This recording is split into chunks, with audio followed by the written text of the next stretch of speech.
Representative Hill, you are recognized to present Senate Bill 1200.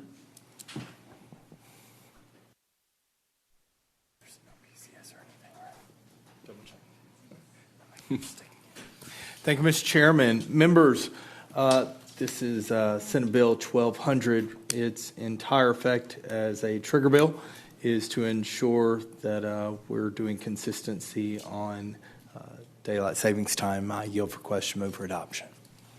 Representative Fugate. Thank you, Mr. Chair. I want to clarify one thing. I read the summary on this, and the summary sounded like permissive language, saying that we may, but as I read the actual language itself, it says that in the event the federal government changes the law to allow states to adopt DST permanently, that Oklahoma shall, not may, but Oklahoma shall adopt permanent DST. Is that your understanding of the language as well?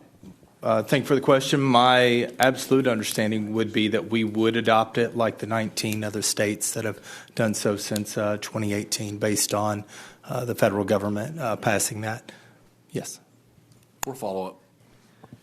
Thank you. Can you clarify? Federal law still says that we have to maintain standard time, not daylight savings time. Is that correct? Absolutely. Thank you for the question. In 2022, the U.S. Senate passed unanimously, bipartisan very much so, the Sunshine Protection Act, passed it through, sent it over to the House of Representatives where it was not taken up. We certainly hope to see that follow through in the future. Oklahoma being hopefully state number 20 that passes this through.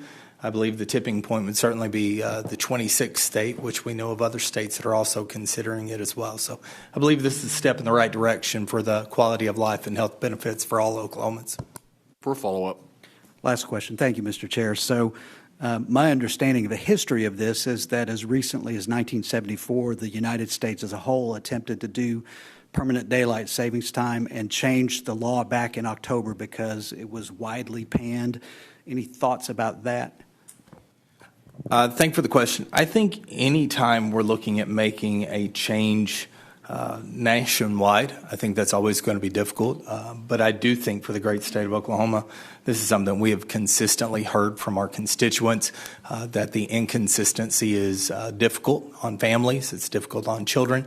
We're number 3 in the nation in childhood obesity. This would allow for more hours of daylight, more opportunities for people to be outdoors, which I think that leads to better health and better outcomes for all Oklahomans. Thank you. For a final follow-up. Thank you, Mr. Chairman. So I guess the question then is, there are states that already have adopted permanent standard time. Why not do permanent standard time so that we don't have kids waiting at bus stops in the dark at 9 in the morning? Thank you for the question. As I've heard the bus stop one myself, and I find that one really interesting as a guy that's worked with kids for many, many years.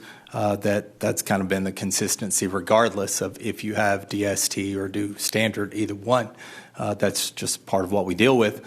I also think that you're seeing a national trend right now with the idea of going to DST instead, including the 19 states being from both parties as well, very bipartisan, when you consider that both Florida and Colorado both, two very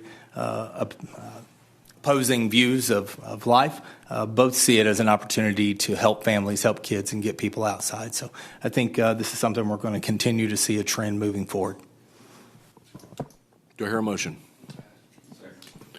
Hearing and due pass in second. Will there be discussion or debate? Seeing none, please open the queue.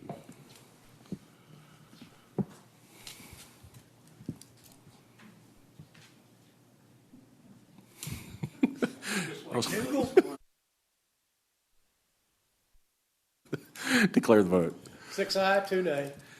With a vote of 6 aye and 2 nay, we'll report your bill as due pass. Thank you very much. And finally,